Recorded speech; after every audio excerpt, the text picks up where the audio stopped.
The Gilded Age was also characterized by a very laissez-faire federal government, very hands-off. Not so much in offering money to help big business, but in regulating them and giving them rules to live by. They were very hands-off. When it came to helping the poor, they were very hands-off.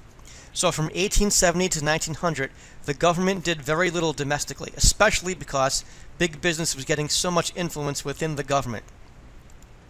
The main duties of the federal government became to deliver the mail, to maintain a national military, to collect taxes and tariffs, and to conduct a foreign policy. We will get to imperialism. This was also happening at this time. The exception, they would administer the annual Civil War's Veterans Pension, which, as we mentioned, became the single biggest expense in the national budget at this time. And the presidency was basically a symbolic office. The local party bosses really ruled. The president should avoid, therefore, offending any factions within their own party. The president would just dole out federal jobs, kind of like patronage. So in 1865, you had 53,000 people working for the federal government, but by 1890, you had 166,000 people working for the federal government. So let's get to the 1880 presidential election. It was James Garfield of Ohio, the Republican, versus Winfield Hancock from Pennsylvania. And as you can see, north and west went Republican, and south went Democrat. And Garfield wins the election in 1880. He becomes president.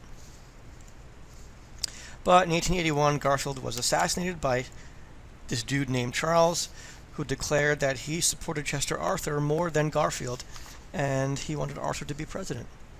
So he killed him, and Arthur became president.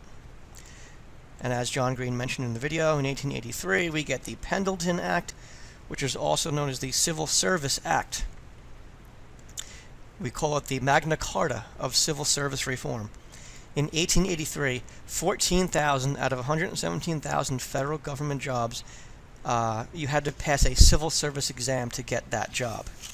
By 1900, it was up to 100,000 out of 200,000. So that was the purpose of that law, but remember the unintended effect. It made government more dependent on the donations of big business, as opposed to bribery. So there were a few reforms in the Gilded Age. In 1883, the Civil Service Act substituted a merit system for federal employees, which replaced political appointments with competitive examinations. In 1887, responding to protests against unfair railroad practices, Congress created the Interstate Commerce Commission, which we learned about previously, to ensure that railroad rates changed or charged to farmers and merchants were reasonable. The ICC was the first federal agency to regulate the economy, but it could not itself set rates, and thus had little effect, though Congress soon passed the Sherman Antitrust Act, which banned combinations and monopolies and practices restraining free trade. Its language was too vague for its laws to be enforced, and also had little effect. So, just a little aside here, the man who killed Garfield was called a stalwart. It was a faction among the Republicans. All right. So, and Chester A. Arthur was also a stalwart, hence his support of Arthur. Now, another faction in the Republican Party, they were known, this is a great name, as the half-breeds. And they were kind of anti-machine politics, anti-patronage, hence the Pendleton Act.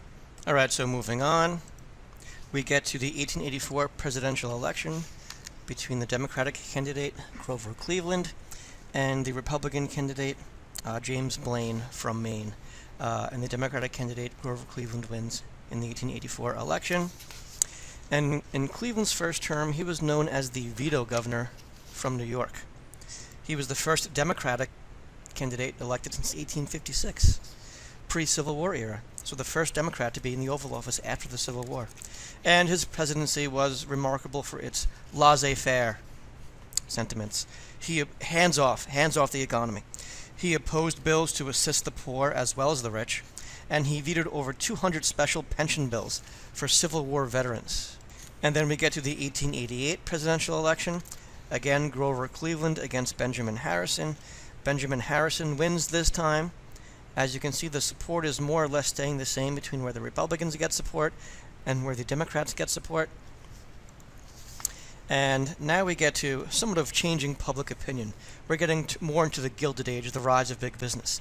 And Americans wanted the federal government to deal with growing social and economic problems and to curb the power of the trusts. So in a previous video quiz, we went over the Interstate Commerce Act of 1887, the Sherman Antitrust Act of 1890, and a new tariff of 1890, which was based on the theory that prosperity flowed directly from protectionism. Meaning, remember, a tariff was meant to protect domestic manufacturing, to make the foreign good more expensive.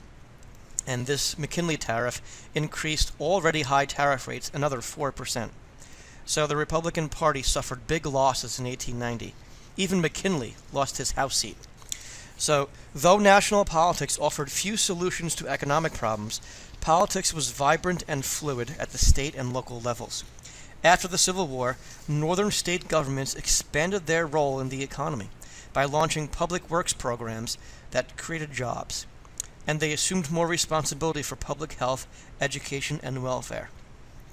Third parties experienced some success. The Greenback Labor Party, which proposed that the federal government keep greenbacks in circulation, thus leaving money for investment and giving the government control over the money supply, led some local governments in the 1870s. Protest over railroad policies among farmers and local merchants suffering very high freight rates led to the formation of the Patrons of Husbandry, later became known as the Grange. They were founded in 1867, and you're going to hear more about them in the populism video, but the Grange established cooperatives for storing and marketing farm goods in order to force railroads to lower their prices. In some states, the Grange pressured state legislatures to investigate railroad rates, and in some cases regulate the railroad rates. A resurgent labor movement also called for economic regulation in the form of 8-hour laws limiting the workday. So you're getting kind of a pushback. The rise of big business, the Gilded Age, the lack of rules for these bigwigs is generating a pushback among the farmers out west and the workers on the East Coast. Although a few state legislatures passed these laws, they lacked means of enforcement and had little effect. And that brings us to the 1892 election between Grover Cleveland again and Republican Benjamin Harrison. Grover Cleveland wins, as you can see here. Grover Cleveland becomes a one-term president again. He could have served 2 more terms, but he was one and done for his second time around because in 1893 an economic depression begins and people begin leaving the Democratic Party, or at least they stopped voting as much for the Democratic Party. Because usually you blame the person in the Oval Office whenever an economic depression is happening. And that brings us to this image here on the very last slide. The name of this slide is Freedom in the Gilded Age, and this is from a cotton textile. This is actually a textile print, and it's called Capital and Labor, and it's from around 1870, and it illustrates the free labor ideal, with an employer and employee shaking hands, and laborers enjoying dignity at work and a happy home. One image and its caption illustrates the idea of a harmony of interests between worker and employer, which is not the truth, a key tenet of free labor thought. Others stress the dignity of the working man, based partly on his skill and partly on his ability to provide a comfortable home for his family. The portrait of American industry here stands in stark contrast to the widespread labor strife or labor conflicts of the Gilded Age. You will begin to see labor strikes emerging during this era. So as the nation industrialized, Americans tried to understand the ways in which their society was changing. Debates over political economy engaged millions of Americans. In other words, ways in which the politics and the economy kind of intersected or intermingled with each other, affected each other. So it wasn't just economists or politicians and academics. And thousands of books and pamphlets were published about this topic, regarding the ethical and social consequences of industrialization, and highly technical issues such as currency reform and land taxation. Many Americans believed that something was terribly wrong in the nation's development, and their talk of, quote, better classes and, quote, dangerous classes became the rule as labor strife was recurrent. In other words, you'll eventually see the formation of the progressive reformers who saw what this capitalist industrialization was creating. It was creating a class of elite and not so elite at the very bottom, this working class, these dangerous classes. A number of states and even Congress established committees to investigate the changing relations between labor and capital, and many were shocked to learn that workers distrusted their employers, who were initially and to some extent still seen as industrial statesmen worthy of nothing but admiration, and that they were surprised workers complained of abuse and poverty, and they did. Later in this unit, you will read about something called the U.S. Committee on Industrial Relations. It's one of the investigations between labor and capital done by Congress. The emergence of a permanent class of wage earners, factory workers, challenged traditional American ideas of freedom. So when the artisan was finally and permanently pushed into the factory, did America still offer opportunities to ordinary citizens to gain economic independence?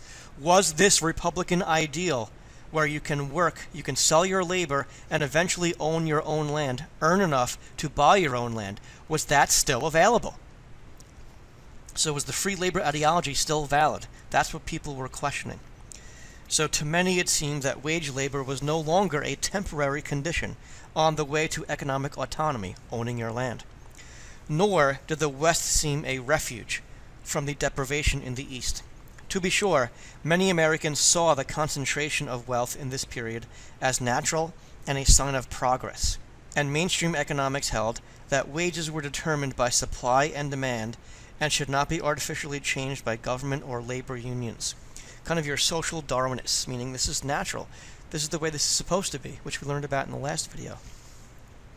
The link between freedom and equality, forged in the Revolution and strengthened by the Civil War, no longer seemed relevant. Some even argued that universal male suffrage was a mistake, as the poor and the workers, that is, the new immigrants, might use the vote to threaten property.